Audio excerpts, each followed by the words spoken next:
উন্নত দেশগুলিতে ঠিক এই ধরনের ট্রাক্টর দিয়ে অতি সহজেই প্রচুর জমি চাষ করা হয়।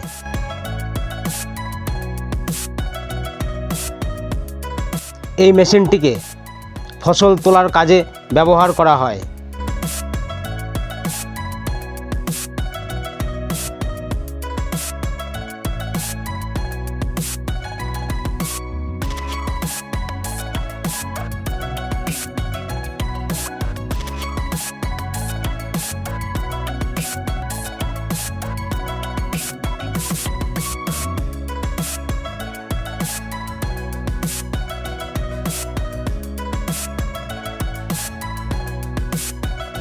এই আধুনিক স্প্রে মেশিনের দ্বারা ফসলে কীটনাশক ও তরল সার স্প্রে করা হয়।